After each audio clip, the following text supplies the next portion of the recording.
Hello YouTube, this is MR1079 coming at you with another World of Warship video, and today we'll be taking a look at the German Battlecruiser, Derflinger.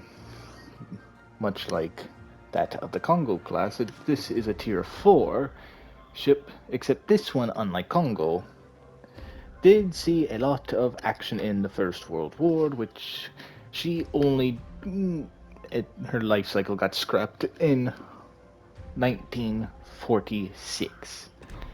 Let us take a look at her. You can see I've gotten pretty much almost all the upgrades except one of these ones. I don't know which one to do.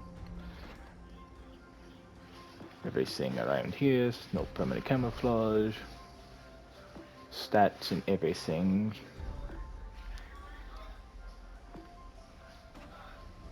Stats that I've gotten of it. Armor layout, good little bit of armor for a battle cruiser of the time. And also this is the largest ship that the Germans, well I guess you'd say, I believe I heard in my video, this was the biggest battle cruiser, the biggest capital ship that the German Navy made at the time, and I should say Imperial German Navy.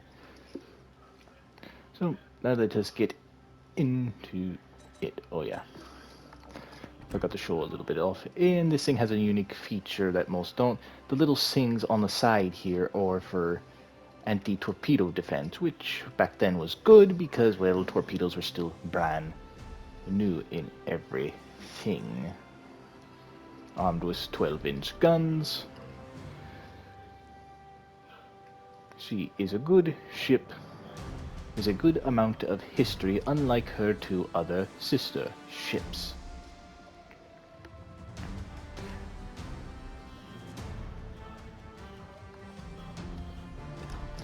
Let us get her into battle. And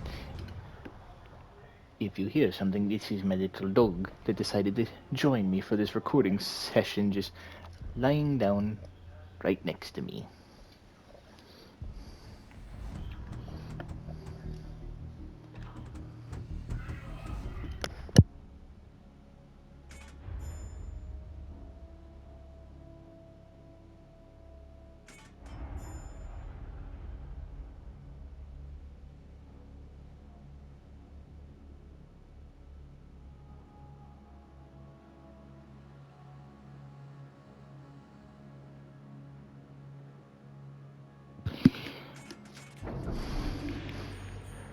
Sorry, I had to go mute for a second. Heard a loud noise outside. Car alarm, didn't want you to hear anything. Action stations. But Derflinger here took it pretty much from my knowledge that I can remember and recall and all that. Derflinger here did many battles. She did have a little engine trouble, much like one of her sister's ships. Which, funny enough, out of the three, only one was lost, and that was at the Battle of Jutland, the biggest battleship, battlecruiser engagement in history. And pretty much a fun fact that the Flinger here is a one knot slower than her other two sister ships, and also that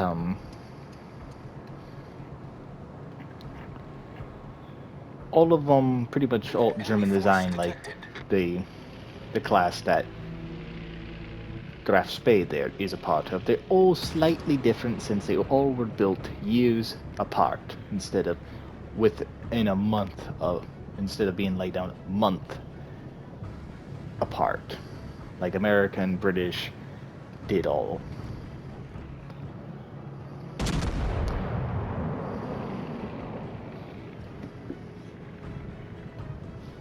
But still, for an early battle cruiser, she is quite fast. In this, her and her sister ship, the one that sadly sunk, and her name escapes me for right now, actually faced the first British battle cruiser, HMS Invincible.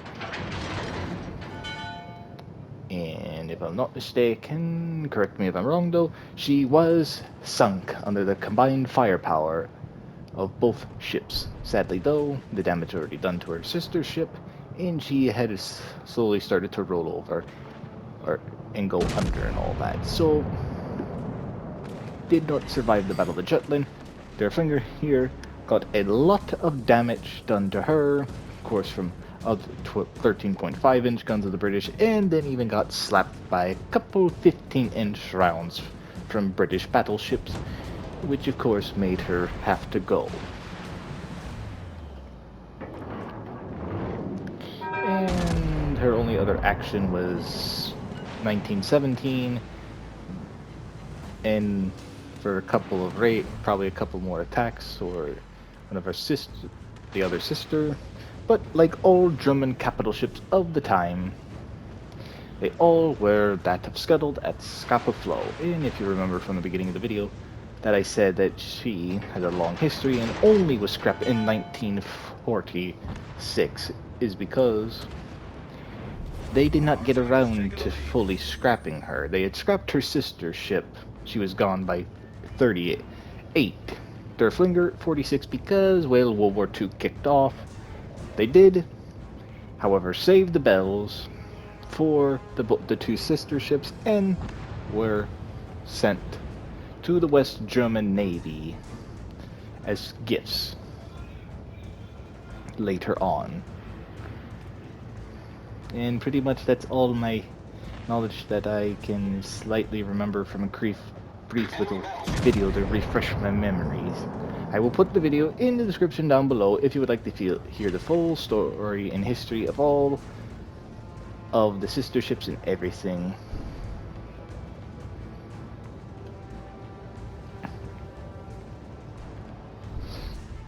But I will say this, 4 ships of the tier 4 with the gun calibers around this end.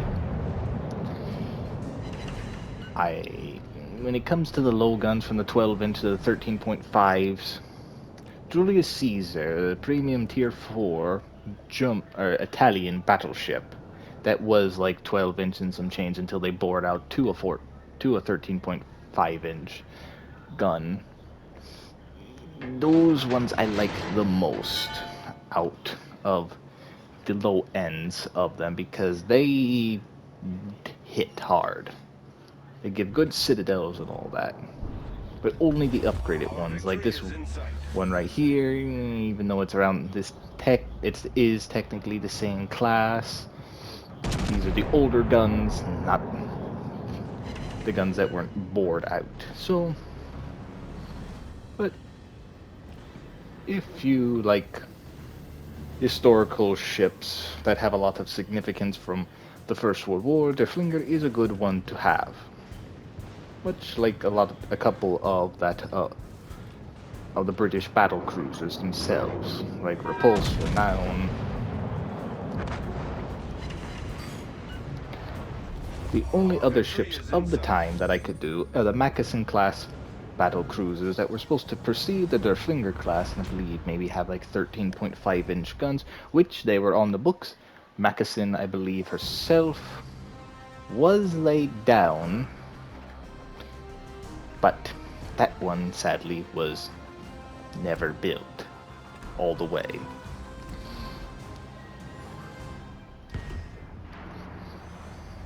But historians that read blueprints and all that say that that probably would have turned the tide in the High Seas Fleet's favor, potentially.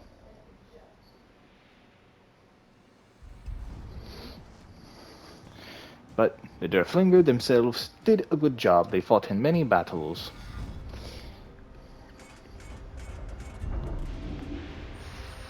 And as you can see, one of a few non-premium ships that actually has little ornamentation in the back. Which I think I did a little bit of a thing with Derflinger, trying to make the best, I guess, reenactment of Jutland that I could do with the ships I had available.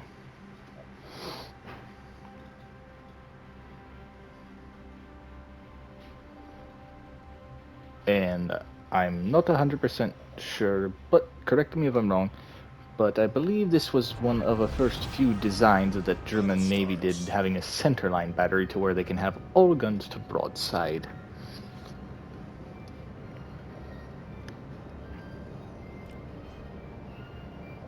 But I'm not sure. Oh, secondary gun range, good. I could give him that German battleship captain that could give even better range. But I like my loadout that I have. Let me know how you have the German battle cruisers loaded out with their captains and all that. Out of all of them, let me know when the update come out and you had the ability to get early access to these ships, which one was the first one you got and which one was your favorite? Sadly, I didn't get any of them early access. I had to purchase them all one at a time. But actually, now that I think of it, I think I had to buy Derflinger and Macassin. I got lucky the next updates, one of the updates, and actually got it for free, but I'm not 100% sure on that.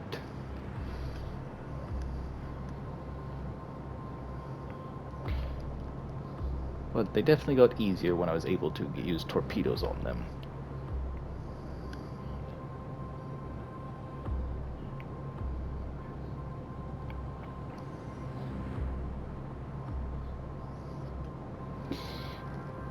Enemy force detected. I could just wonder if these were one of the few classes that Germany was allowed to keep during the end of the First World War, how they would have been used later on, I wonder. Since they are fast ships, how they would have been used.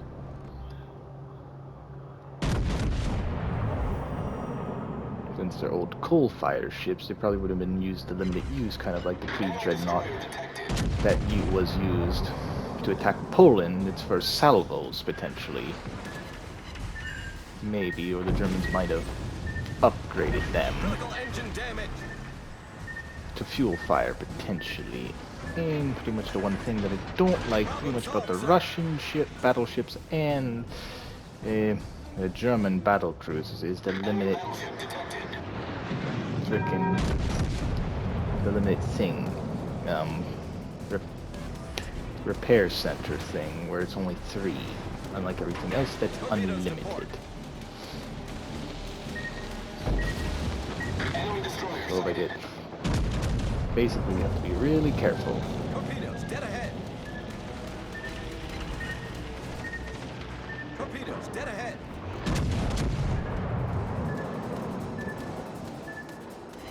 Now being bullied as a Malone battle cruiser, and also not really just running out by myself like I did there.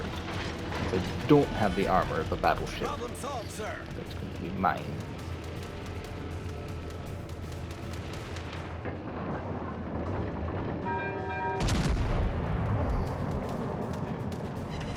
Torpedoes, direct front. Stop shooting torpedoes at me, you little frickin' Japanese destroyer. Torpedoes, direct stations, requesting fire on the designated target.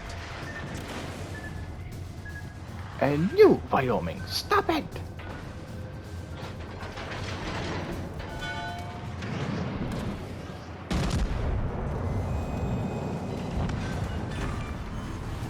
We've destroyed an enemy battleship. Good. Did good there. Wish that those little nets things were out and able to be used for this occasion, since that's what they're used for, but apparently no.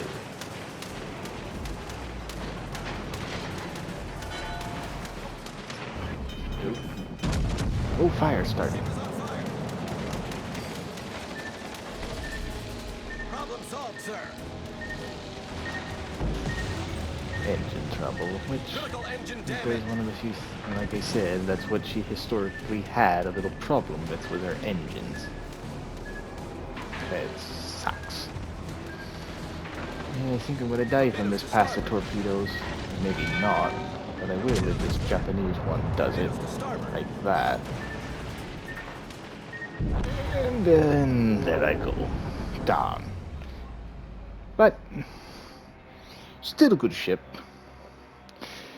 Now for opinion on the battle cruisers themselves, German have the secondary gun range. Yet right away with the British ones, you get torpedoes. So, but these are good too. Not sure. I think it'd be a coin toss. I might do a poll. Let me know in the comments below if you would like to do a poll on which Tier 4 Battlecruiser starting for the German or the British is a good one to have. First off, right off the bat. Let me know, and I'll do one. And on that note, I want to thank you all for watching. Please like and subscribe and hit that bell to notify you anytime that I post a video or go live. And I also apologize that it didn't have a lot of information. Sadly, when I do some of these videos, if I have my book, it's only World War II, so I can only do World War II. This one had a limited, really no role in World War II except it's scrap metal, pretty much. But nonetheless, she is a good high seas fleet heavy unit to have, especially to start out with, and she's the last German battle cruiser they actually made. Completely and commissioned, I should say. Like I said, the Moccasins were ordered. A little of the keel was done on one of them, but they were pretty much too little too late. But, again, that's where I'm going to leave it off for now. So again, thank you all for watching. Hope you have a great rest of your day. I shall catch you all in the next one. See ya.